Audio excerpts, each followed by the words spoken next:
প্রস্তুতি, তোর বাবা এই এলাকার ডন। বাবা তুমি কি একে চেনো? না। তাহলে একে বাড়ি নিয়ে চলো, সুস্থ করে জানতে হবে কেন তোমাকে মারতে চাইছে। ঠিক আছে, তাই চল। প্রস্তুতি, আজ তো 1 মাস হয়ে গেল, ওর কি জ্ঞান ফিরেছে? না বাবা, টানা 1 মাস তোমার সেবা করতে করতে আমি যে তোমাকে ভালোবেসে ফেলেছি। আমি প্রতিজ্ঞা করছি তোমাকে যদি না পাই এই জীবনে আমি বিয়েই করব না। আমি কোথায়? তুমি আমার শোবার ঘরে। আমি তোমাকে ভালোবেসে ফেলেছি, তুমি কি আমার প্রেম প্রস্তাবে রাজি? না, আমি বিবাহিত। তোমার বাবা আমার বউকে তুলে এনে আটকে রেখেছে। আমি খুঁজে দেবো তোমার বউকে। চলো আমার বাবার পুরানো গোডাউনে গিয়ে দেখি। চলো। চলো। তুমি আমার গোডাউন থেকে চলে যাও মৌলি। আমার স্বামী আমাকে ভীষণ ভালোবাসতো, তবুও আমি তোমার সাথে পালিয়ে এসেছি।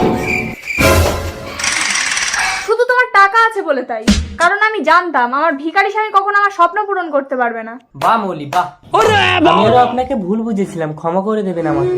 বাবা তুমি সুস্থ হয়েছো, তোমার বউকে নিয়ে যাও। আদেশ, তুমি আমাকে ক্ষমা করে দাও। মিথ্যে, যে আমাকে এক বিন্দু ভালোবাসে না তার সাথে আমি সংসার করব না। দেখো, কোটিপতি বাপের একমাত্র মেয়ে যে আমাকে জীবন দিয়ে ভালোবেসে যখন জানলো আমি বিবাহিত, তখন সে সারা জীবন বিয়ে না করার প্রতিজ্ঞা নিয়েছে। তাই যে আমাকে চায় না আমিও তাকে চাইবো না, আর যে আমাকে চায় আমি তাকে সারা জীবন ভালোবাসবো।